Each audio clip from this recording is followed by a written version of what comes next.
Olá, sejam bem-vindos todos que nos acompanham aí nas diversas formas de transmissão, sobretudo aqueles que estão aí no aplicativo, que podem fazer a interação aí pelo chat. Eu sou o professor Magno, estou aqui para fazer a moderação de uma aula de geografia, do título Aspectos Físicos e os Impactos Socioambientais na Europa, apresentado pelo professor Antônio Russo, que está aqui já a postos, né, professor? A postos. Muito boa tarde, grande Magno, meu grande amigo aqui do Centro de Mídias, aí com suas aulas de ciências, ainda junto com o Edejoel, também mandar um abraço aí para o Edejoel aí, que está lá na TV Cultura hoje, lá, junto com o pessoal dos anos iniciais, né, Magno? Você também participa, né, também? Né? As duplas que dão certo, né? As duplas que dão certo aí, sempre levando o conhecimento a todos que estão aí do outro lado, precisando da nossa ajuda, das nossas sugestões aí, e para fazer esse bate-bola legal, né? Legal. Vamos lá ver a habilidade de hoje? Com certeza, a habilidade de hoje é referente ao quarto bimestre aí, nono ano.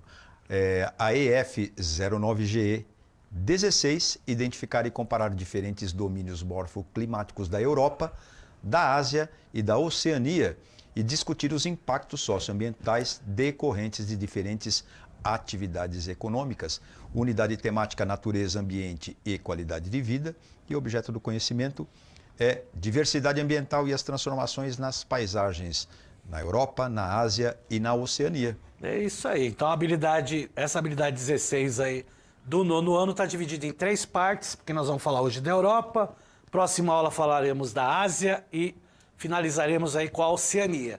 Antes de começar a falar com a Europa, nós vamos ver um vídeo ODS 13, Ação contra a Mudança Global no Clima. IBGE explica e nós retornaremos daqui a pouco.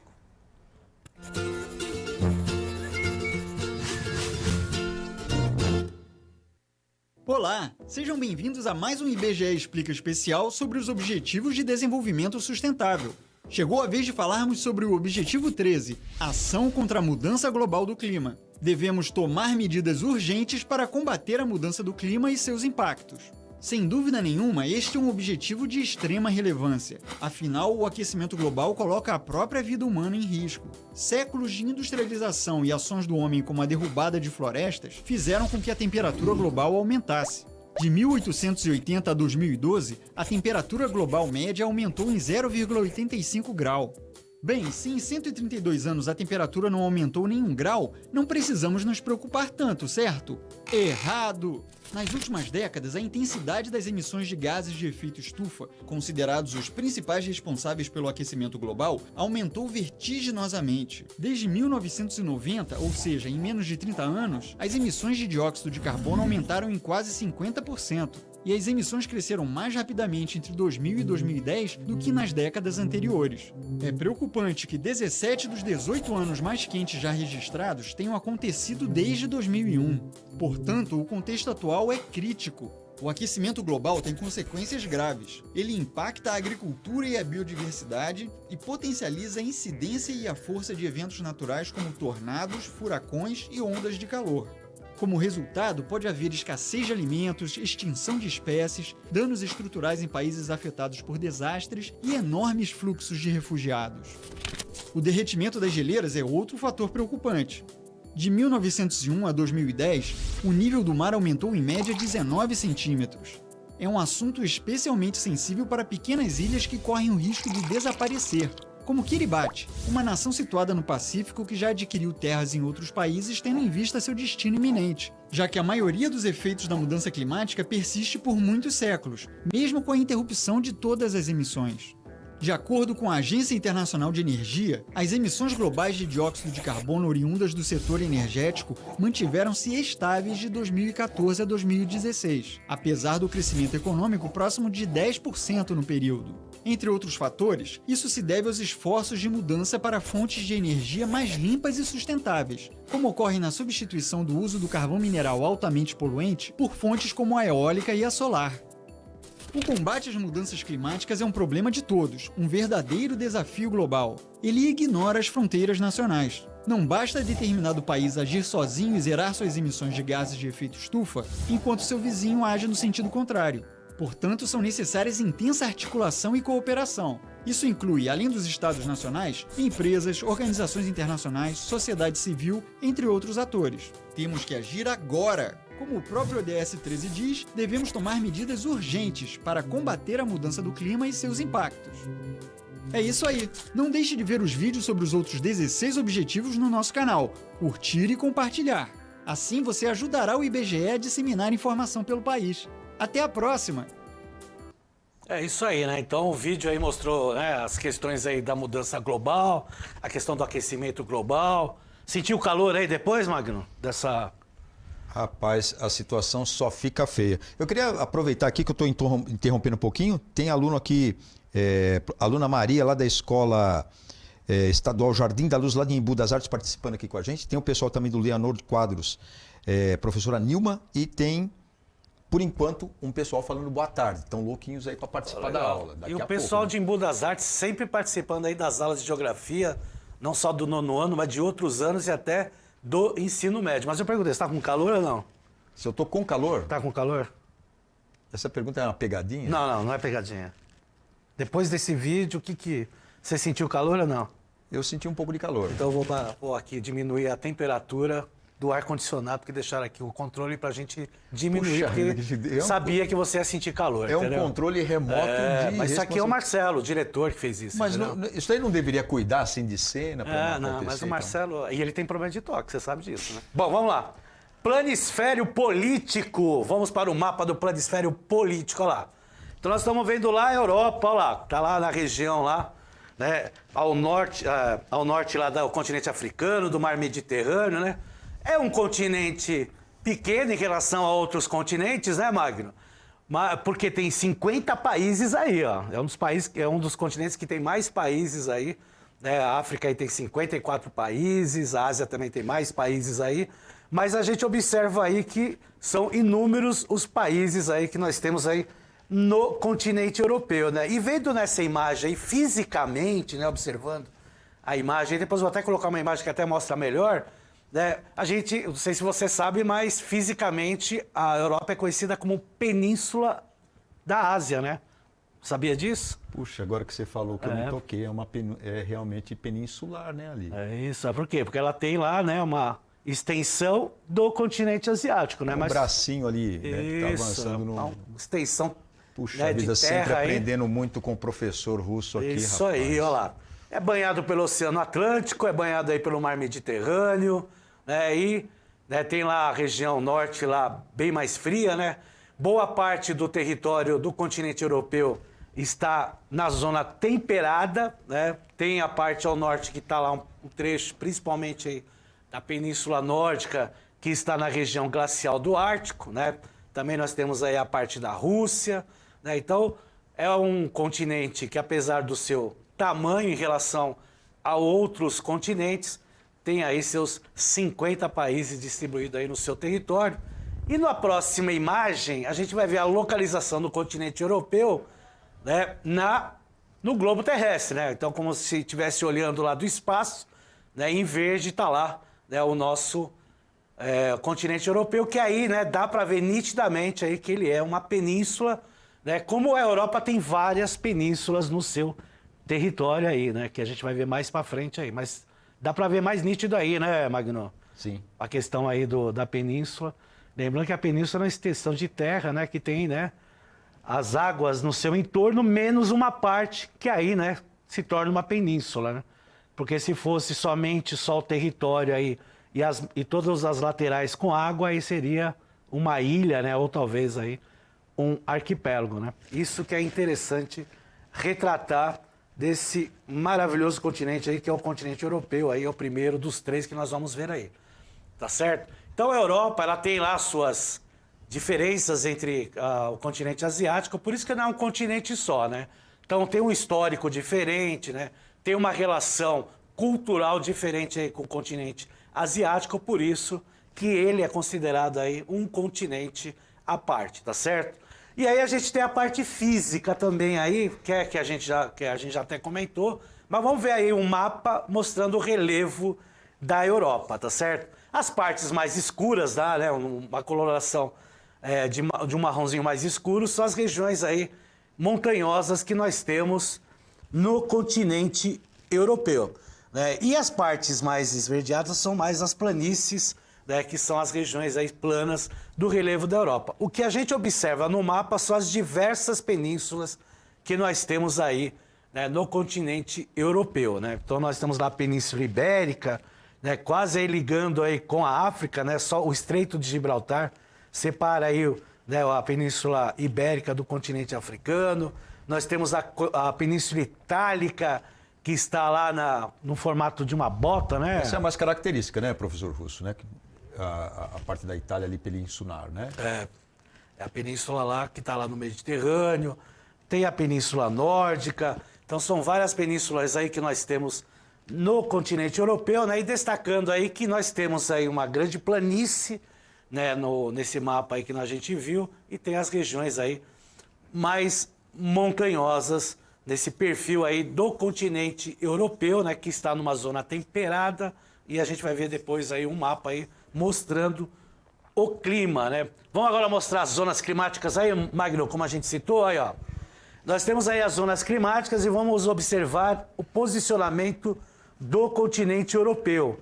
Então, boa parte do seu território aí, né, mais de 85% do seu território, está numa área temperada.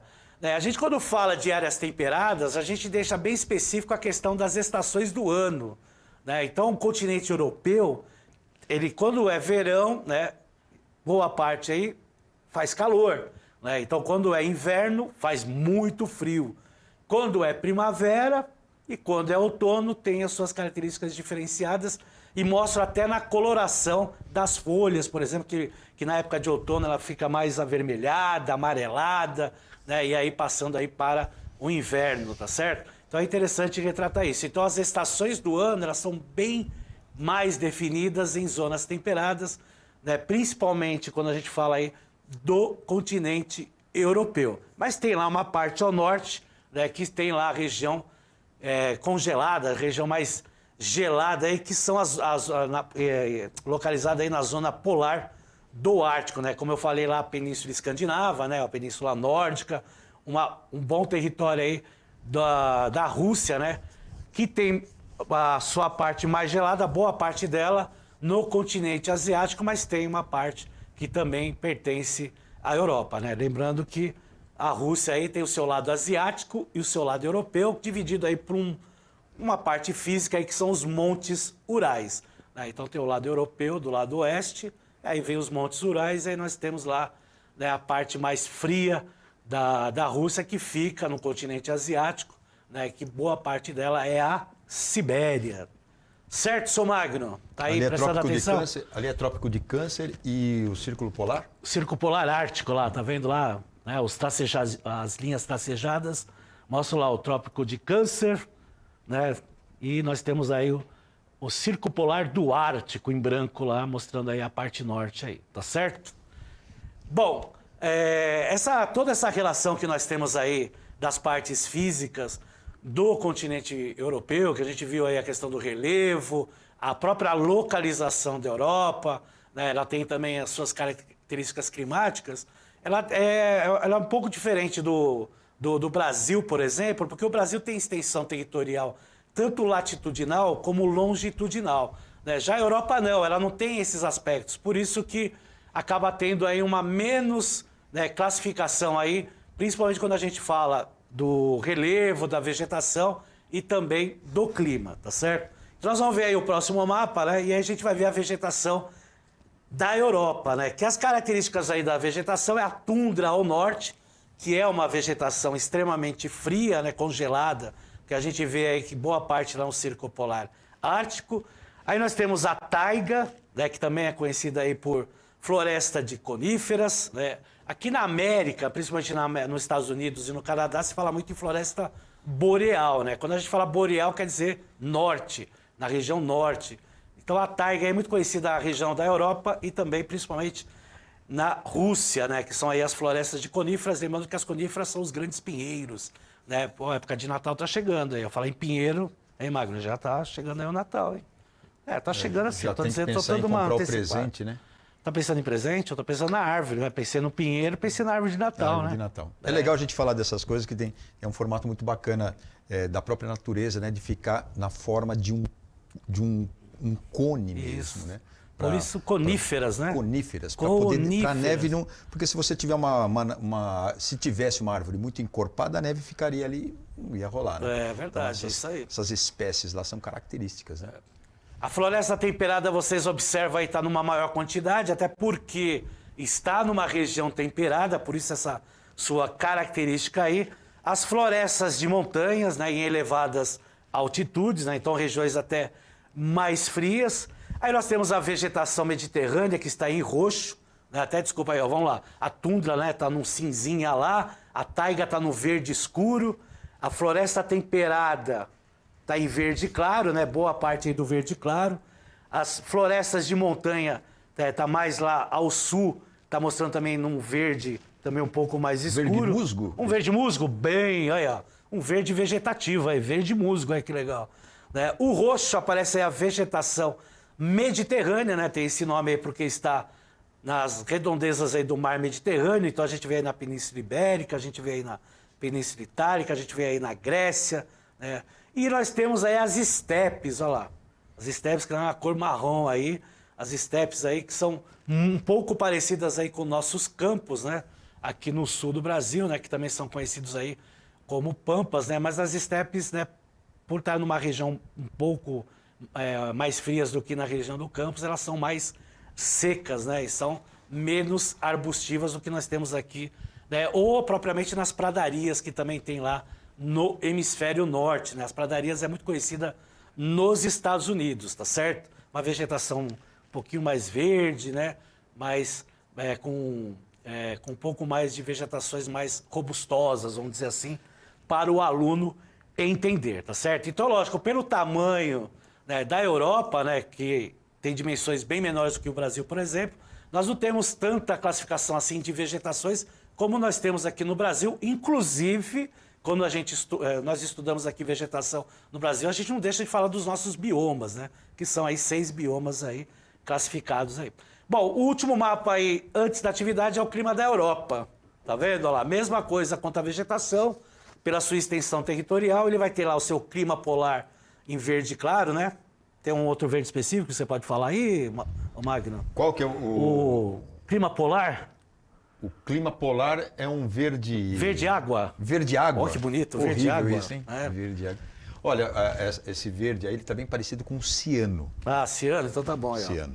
Temperado frio, que é um azulzinho aí, né, um pouquinho mais escuro.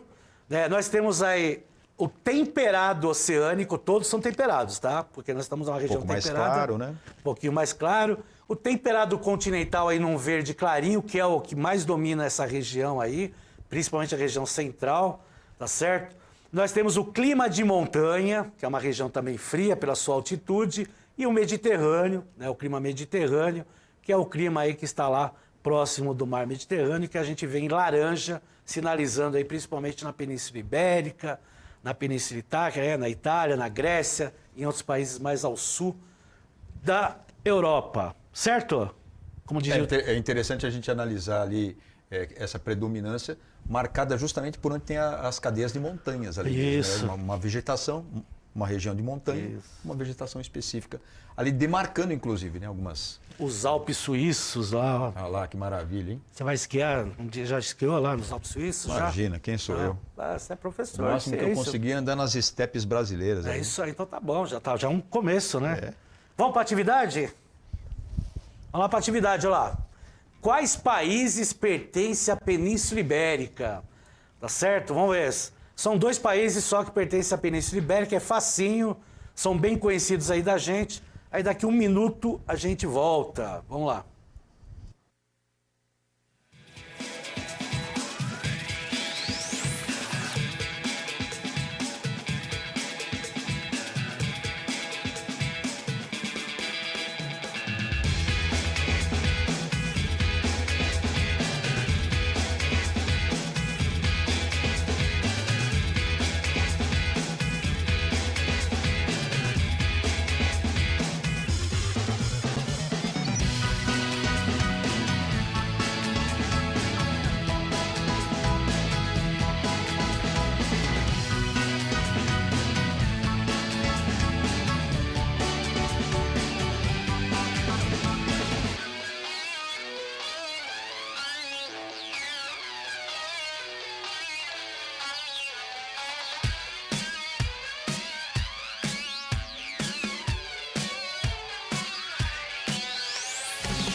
Unanimidade aqui respondendo Espanha e Portugal. Agora, professora Adriana podia me ajudar aqui, porque ela colocou assim: olá, equipe Colônia dos Pescadores. Esse pessoal que está participando da aula, não entendi, professora. Se você puder colocar aqui, mas a resposta aí do pessoal que está aqui participando conosco, Espanha e Portugal. Perfeitamente. Tá certo? Correto, certíssimo.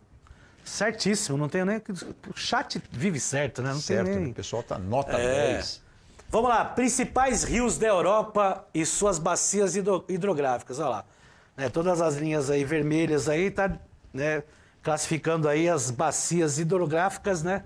E aí eu coloquei os 3 principais rios aí, né, os rios mais extensos da Europa. Nós temos o rio Volga, tem uma extensão aí de 3.530 quilômetros, né, na região da Rússia lá. Nós temos o rio Danúbio, que tem lá 2.858 quilômetros, e o rio Reno aí com 1.320 quilômetros, aí que são os 3 principais rios aí hidrográficos, né, de hidrovias do nosso continente europeu. Olha, agora eu entendi aqui, a professora Adriana está participando lá de Caraguatatuba aqui com a gente. Legal, professora, isso que é legal, né? Você pergunta e já vem a resposta aí, isso aí é importante. Até para a gente ver, né, quem está aí assistindo aí e curtindo a nossa aula. Vamos lá para problemas ambientais na Europa? Então tá lá os problemas ambientais, né? Tá lá dizendo lá que tem problemas lá nas costeiras que estão em perigo, né? As costeiras litorâneas, que a parte marronzinha lá que está desenhada são áreas fortemente industrializadas, né? E a parte em azul claro denominando aí as áreas pantanosas, lagoas e os deltas, né? Que são as fozes aí dos rios. Contaminação marítima, que está lá em roxo escuro, áreas de contaminação extremamente elevada. O roxinho mais claro, áreas parcialmente contaminadas. E os círculos marrom, acidentes com derrame de petróleo. Olha quantos acidentes com derrame de petróleo, hein? Feia coisa aí, né? E todo esse tracejado que nós temos no continente europeu, que é boa parte do continente europeu, chuva ácida aí, né? Que influencia muito aí, né? A questão da qualidade da água, o pH da água aí, né? O Magno conhece bem, né? E tem essa questão aí, né, da contaminação até, né, do nosso ar que nós respiramos no nosso dia a dia. E falando de ar, de respirando e problemas aí da atmosfera, temos aí incêndios na floresta, aí, ó. Incêndios generalizados podem ter liberado 255 megatoneladas de dióxido de carbono na atmosfera. E por que eu coloquei isso? Porque tá lá, ó. A agência da ONU documenta prejuízos causados ao clima global em agosto, serviço de monitorização da atmosfera do Copérnicos da União Europeia, a ponto que foram liberadas abundantes quantidades de monóxido de carbono em 25 dias. É um valor aí absurdo. E já indo para outra, porque nós vamos ter um vídeo aí rapidinho. Porto de Ribeira, Espanha, para vocês verem a contaminação da água. Isso aí de 2005, hein? Se não fizeram nada, imagina o que está em 2021, hein? Isso na Espanha, o Porto de Ribeira. Vamos assistir um vídeo aí rapidinho que fala: fora do Brasil, a onda de calor e a seca provocam novos incêndios florestais na Europa. Isso em 2017, mas aconteceu esse ano também. Vamos lá, rapidinho. Fora do Brasil, a onda de calor e a seca provocam novos incêndios florestais na Europa, principalmente no sul. Montenegro pediu hoje ajuda à Defesa Civil da União Europeia para acabar com os focos. A área mais afetada é a Península de Lustica, no Mar Adriático. Bombeiros, militares e voluntários trabalham desde domingo. Segundo autoridades locais, as chamas ainda estão fora de controle e ameaçam várias cidades costeiras. A origem do fogo é desconhecida.